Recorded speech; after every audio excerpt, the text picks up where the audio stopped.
All right, so let's continue now. The next company to speak to us is MindLab. MindLab is a biotech company dedicated to developing innovative, non-addictive pain management solutions. The company's research focuses on dopamine modulation and opioid alternatives to address the limitations of traditional pain treatments. MindLab's lead asset is MLB-001, is designed to provide effective pain relief while minimizing the risk of addiction. Through strategic collaborations, including its partnership with Boston University, MindLab is advancing groundbreaking research to transform the future of pain management and improve patient outcomes. We're very fortunate. We have two gentlemen speaking to us today.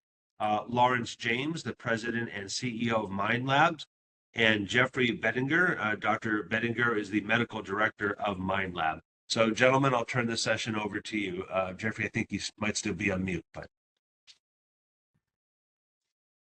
Thank you, David. Can you still hear me? Yeah. Thank you. I want to thank everyone for attending the sessions today and giving MindLab the opportunity to discuss. Admittedly, I would try to do this briefly to allow any questions that may come about regarding our chief asset, MLB-001. It's a combination of morphine, dextromethorphan, and quinidine. We'll get into that a little bit more in detail, but we like to call the drug Morphine Plus because we see it as a viable alternative to the current iterations of morphine that are currently out in the market today. So I just wanted to just show a quick slide on some of the team members.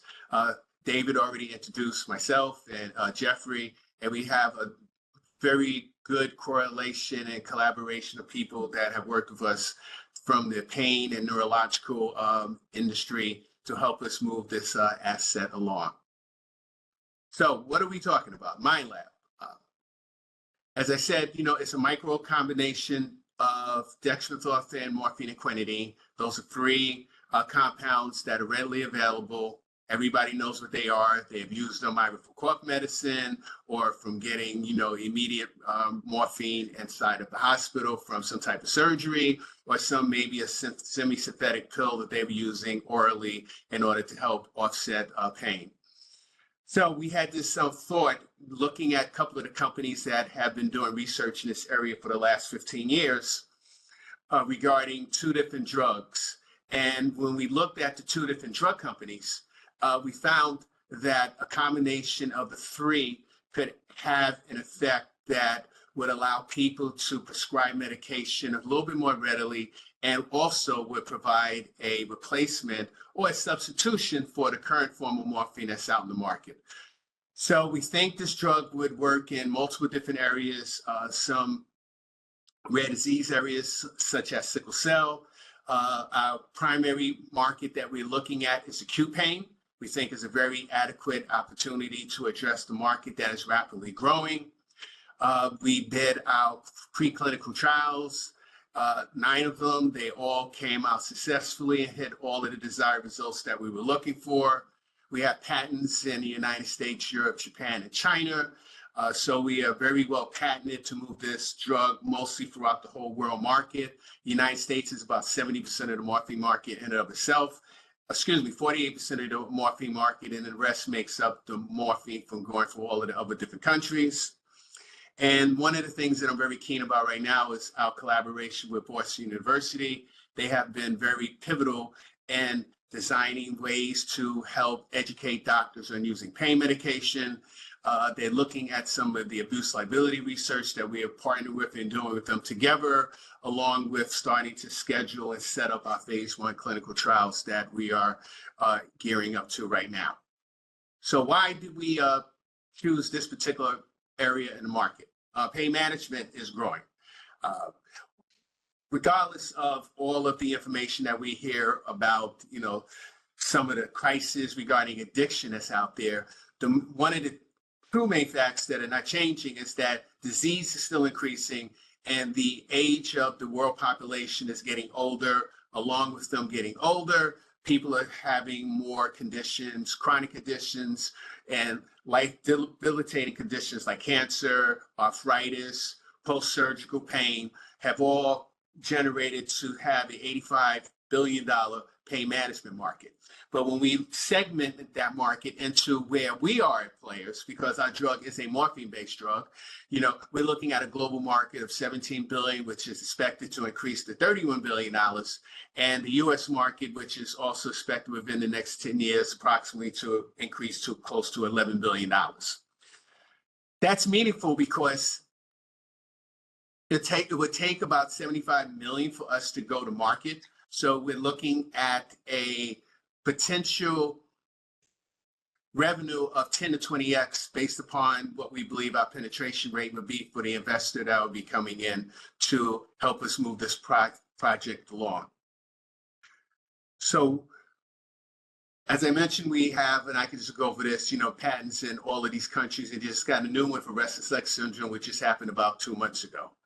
But the restraints and the opportunities, it's something that when you look at, okay, what are the major things that we have to deal with?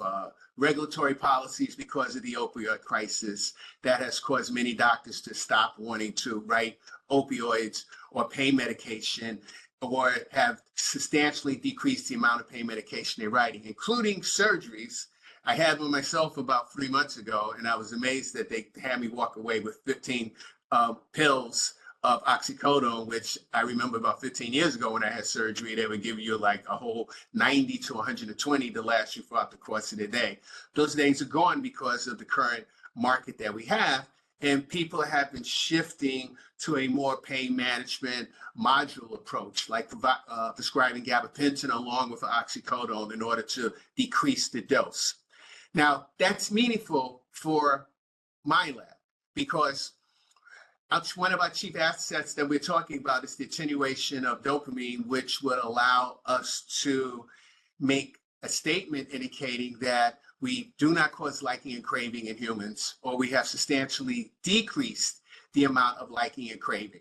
And when you talk about self-administration of drugs, that is usually the number one key for people wanting to use the drug. As I like to say to people when I'm talking to them, this product that we are now working on bringing to market, we believe does not provide the fun that most people who are either drug abusing or drug seeking will be looking for. It would provide pain relief. So in a market where people are already using morphine and continuing to use morphine, we believe we can come in with a valuable alternative or an addition to that market that will not only allow us to decrease the dose that you're using. For example, a 10 milligram pill would be 5, or 5 would be 2.5. Subsequent to that, we're looking at side effects decreasing, and also the key point is that the liking and craving would also be substantially decreased, as we have been seeing in some of the literature that we have put together thus far. So this is what it looks like. You're saying, well, why dextromethorphan and why are we adding it to a morphine product?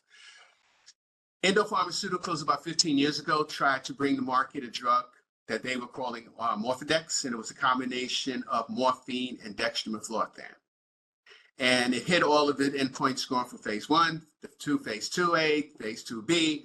And then when they got to the phase 3 trials where they opened up the market, they did not receive the results they were looking for. They did not perform placebo. And it happened for a few reasons, but the key reason, which is what led to the discovery of this drug, is that the plasma concentrations of dextromethorphan was too low. How do we know that? Another company named Avenir Pharmaceuticals came up with a different iteration of the drug. They used quinidine and dextromethorphan, and what they found was that the addition of quinidine increases the bioavailability and the plasma concentrations of dextromethorphan by 30x. And that's when me and the members of the team had this huge aha moment that perhaps if you were to combine all 3 of these drugs together, you would get the results that we were looking for. This graph on this particular slide will actually show exactly what I'm talking about. When you look at the levels, when you increase the blood concentration, you get this huge effect. Why is that important?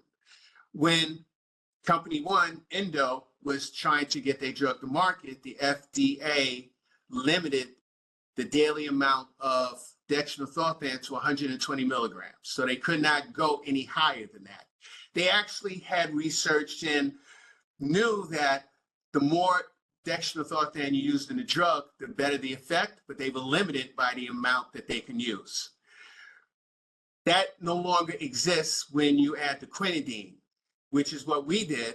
And by adding the quinidine, we were able to create this, as I like to call it, morphine plus, where you have the morphine in the dextromethorphan, which helps to attenuate the release of dopamine, which helps with the addiction profile. It also synergistically works really well with the drug to decrease the dose, decrease the pill count, substantially increase the effect of reduction of pain. And we believe, based upon all these things, that it would lead itself to having a higher adherence rate because of the side effect profile being better. And it's simple and similar, but quite not the same.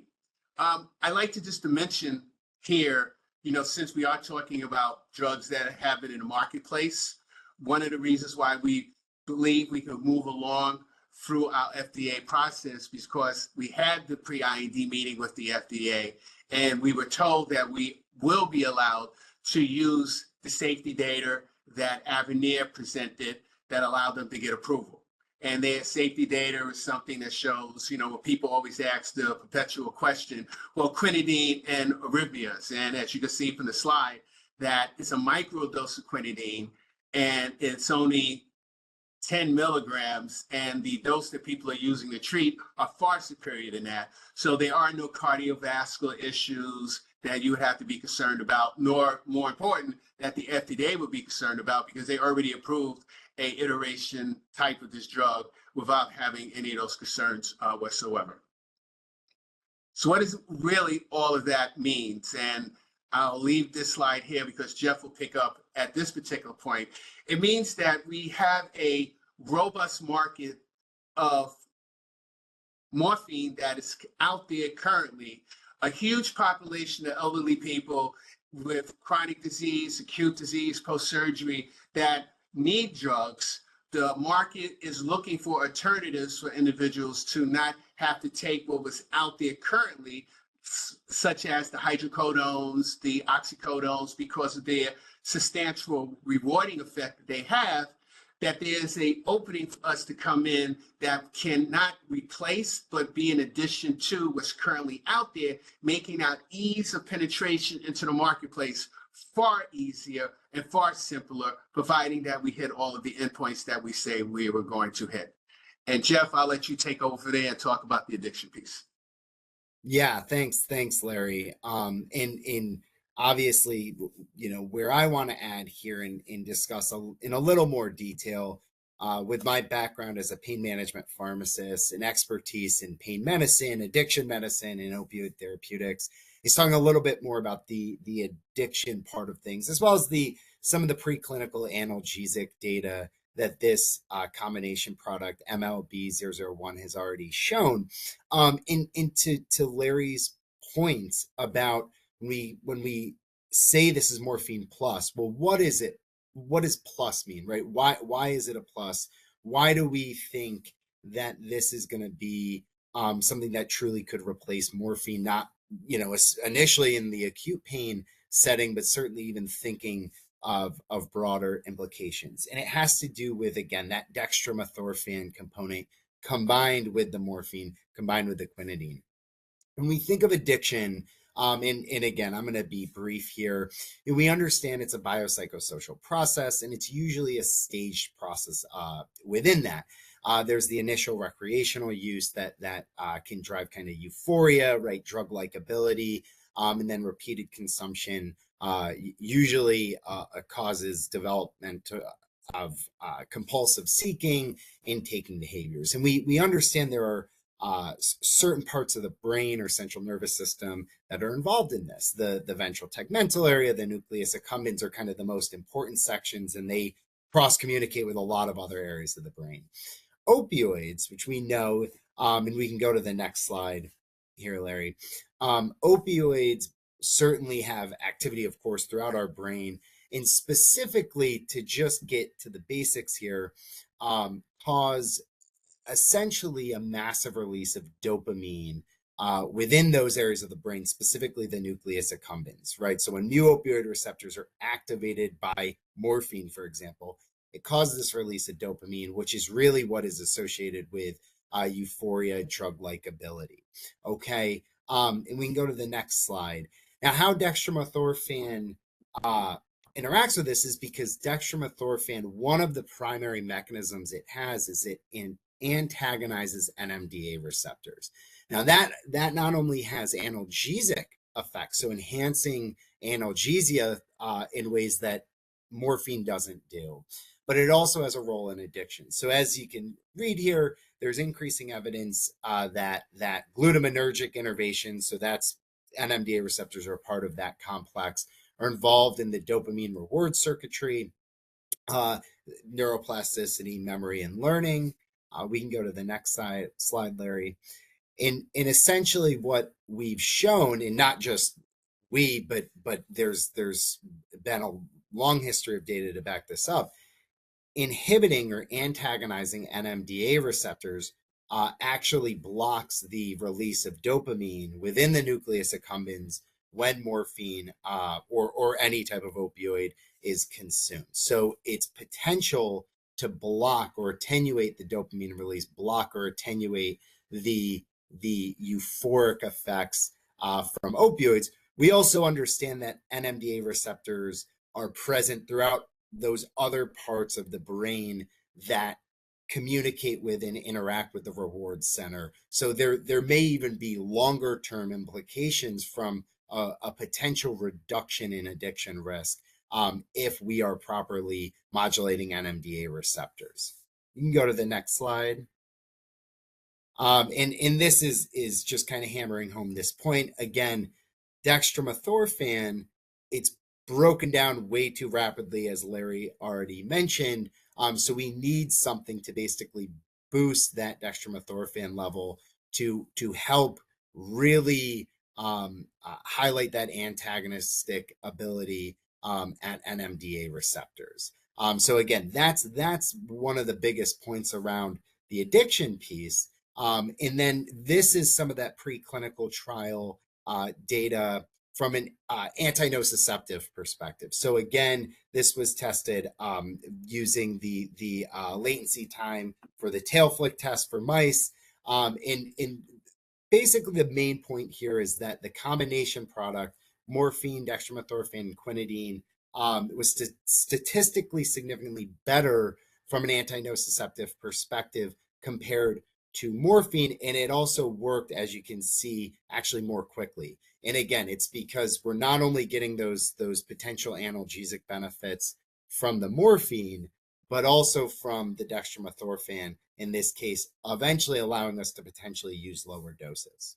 And we have a couple of other graphs, again, showing this prolonged over a week setting, and then the next slide is, I think, over days, that's right, 11 through 20. So again, that is the reason why that dextromethorphan piece is really the key here in unlocking morphine and in improving its risk profile. And what we wanted to bring it back to from the market perspective. So I'm sure some or most of you have seen this in the news. So this was very recently approved Journovax, which is a sodium channel antagonist. It was approved by the FDA January 30th, 2025. Again, looking kind of at the acute pain market here. It's been kind of heralded as this new non-opioid or potential replacement for opioids. And it's why we labeled the slide Gold Rush or Fool's Gold, because you actually look at the data, despite a lot of the headlines, despite the hype that this drug is getting, the mechanism is very similar to lidocaine. And the initial data that got it approved for moderate to severe pain, which I would argue it probably shouldn't be severe pain, was from trials testing it in bunionectomy and abdominoplasty surgeries, which again are usually moderate pain related surgeries. It beat placebo in those surgeries, but it actually didn't beat 5 milligrams of hydrocodone. So again, just we wanted to throw this in there that, you know, there is movement, you know, in the certainly acute pain space with non-opioid alternatives, but to date there's nothing currently available that has shown that they can replace opioids, especially again, really when we're looking at moderate to severe pain indications. So I'll throw it back to Larry here to finish us out. Right, and we just wanted to follow up with a little short video that would just sum up everything we just talked about.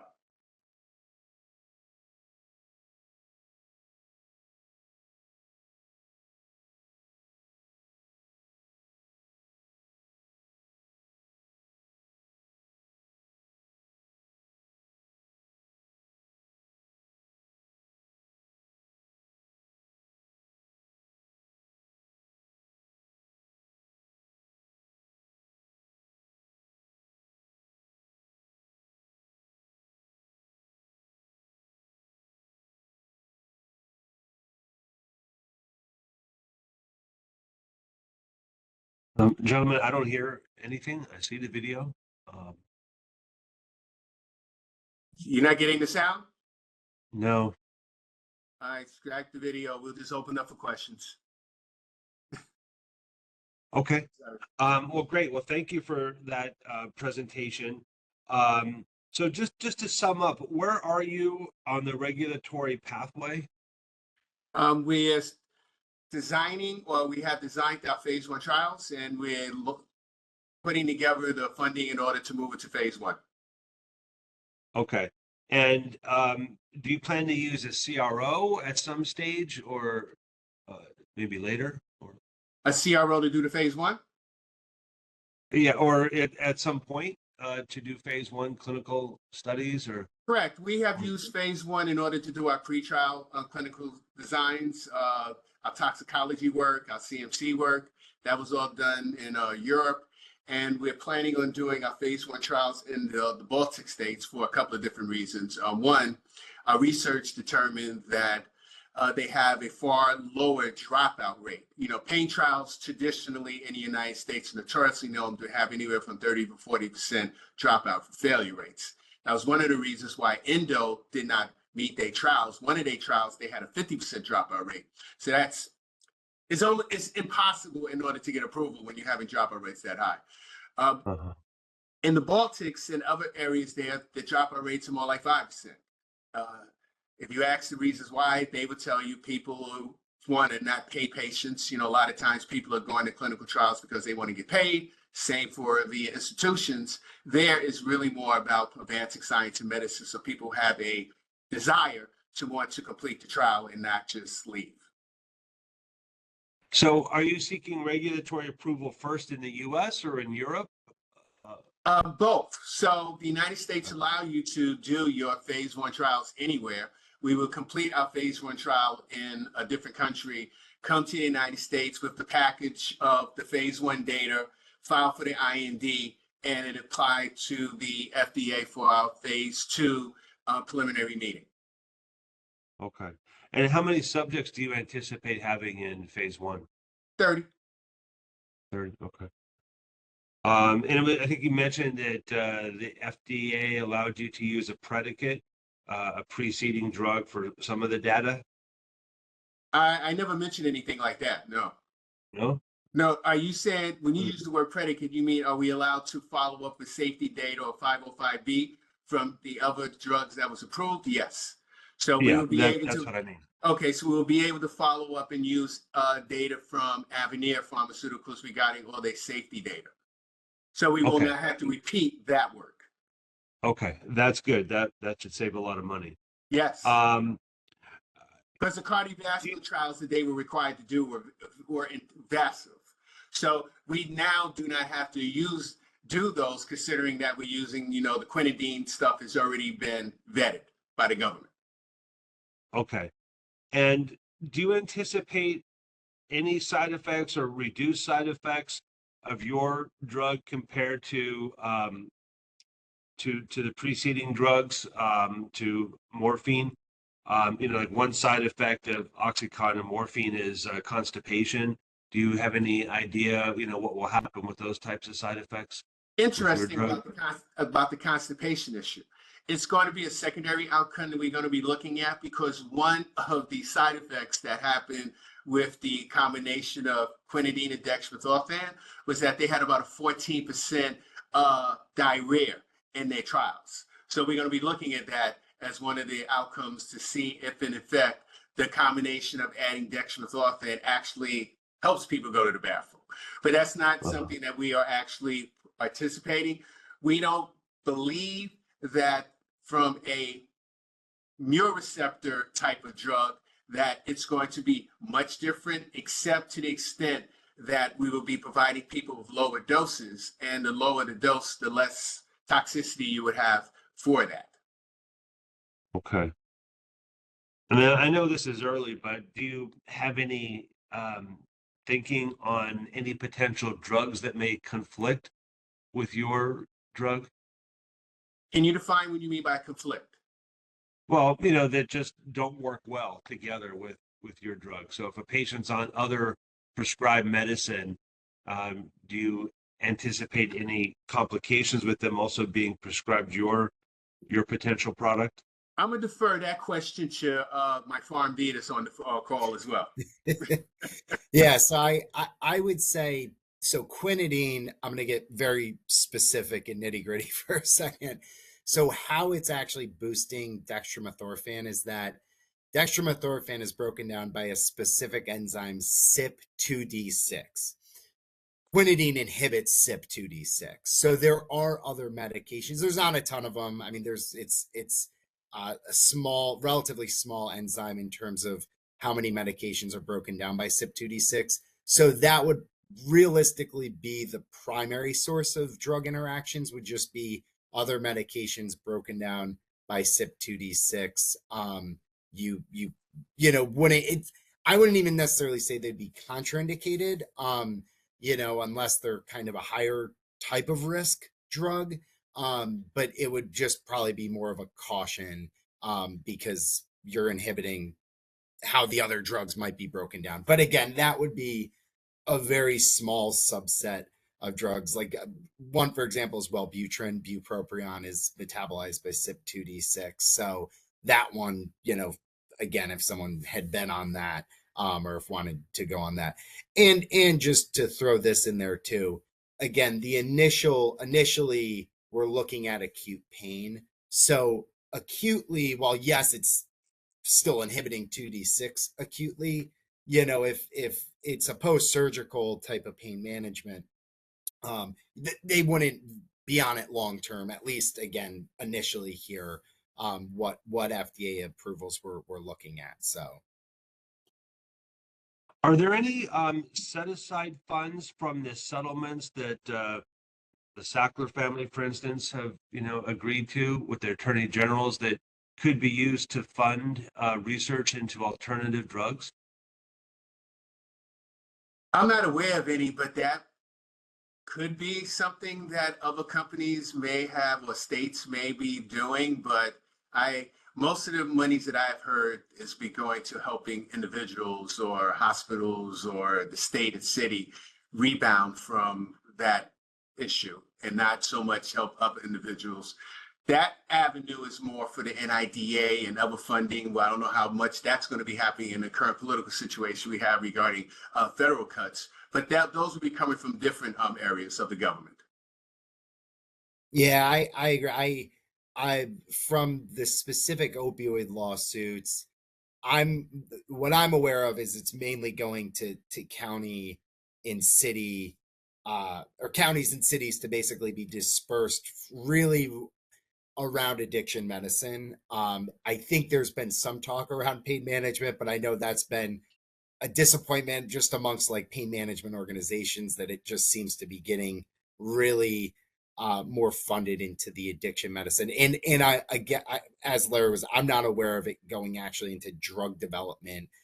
However, an offshoot of that, the FDA has created guidance around creating abuse deterrent opioid technologies, Yes. and they're very much, you know, looking for even still opioids that, you know, have a reduced abuse liability. So, you know, I think they're kind of, they could be hand in hand here. Not that they would provide, of course, funding, but And David, one other answer to your question is, while the government may not provide you with cash, so per se, a drug like this would get fast tracked, and that in and of itself saves millions of dollars. Yeah, yeah. Um, is it more difficult for sales forces that represent drugs such as Oxycontin to do their very aggressive tactics, or is that, you know, is that kind of been shut down to some extent? And I don't know I of anybody promoting OxyContin any longer in the commercial side. I know hospitals still use it. Unfortunately, you know, and I would like to go on the record as saying that was probably one of the greatest pain drugs ever created. You know, biphasic in nature, immediate release immediately within the first 45 minutes, you know, extended release for another 6 to 8 hours. If I was in pain, that would be a drug for extended release that I would ask somebody to give me, but can't get it any longer. okay. Good. And then as far as like your long-term goals, for any funding, are you more inclined to pursue strategic investors or um, strategic investors?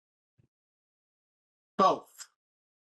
And Both. when we, yeah, when we're looking at, well, the strategics are very important because this is a small subset of a very large market. And the appetite for someone who can say that the initial investment under $100 million to go into a $8 billion market. We're planning on having different routes of administration because the morphine market is about 70% IV, 30% oral, right? We plan on having an IV iteration of the drug. Each one of these compounds have been using that faster, so we don't believe that's going to be an issue creating the IV issue. We're planning on having a buccal film strip for immediate release. We have presented this to the Department of Defense, who is very excited about the possibility of us bringing this drug to them and the people in the military. That would be one of the avenues we would be using in order to help fast track this. Once we finish our phase 1 trials, we will be back with the military because they would like to use something. They're still using fentanyl, you know, other suboptimal drugs that have in and of itself their problems, but this can fix a lot of different holes, not all, but some that still exist in the pain management world. Yeah. So what's the timeline for getting to the market? You know, how many years away are you if things go right with all the different phases of regulatory approval? If we, so let's just say hypothetically, we were starting a phase 1 trial in the next 3 months. We believe based upon how we have designed the trials, where they're going to be done, the rapidity of recruitment that is going to be done in some of the countries and then finishing up in the United States, that we'll be able to get from here to the end in 2.5 years. Oh, okay. That's good. Regressive Very time good. frame, but again, we're not reinventing the wheel. The genius is in the combination, not the compounds. So these are things that there's so much literature on already. You know, the recruitment of the trials and preparing the data, which is what slows down most companies, is what we would be fighting against, and not so much the other issues that go along with trying to get a cardiovascular drug approved or an oncology drug approved. Okay. I think that pretty much exhausts the questions that we have, and it's just about time to stop this presentation. So I'd like to thank the gentleman from MindLab for speaking to us. Thank you, Lawrence James, President and CEO, and Dr. Jeffrey Bettinger, Medical Director of MindLab. Very interesting presentation. We wish you a lot of success in your upcoming trials. Thank you very much. thanks. Okay, so we can end this presentation, and that will also end today's program on pain management. We very much appreciate your joining us. We hope to see you at other of our conferences. Please check davosinthedesert.us as our website to see other upcoming programs, and hopefully we'll see each other again soon. Thank you. Goodbye.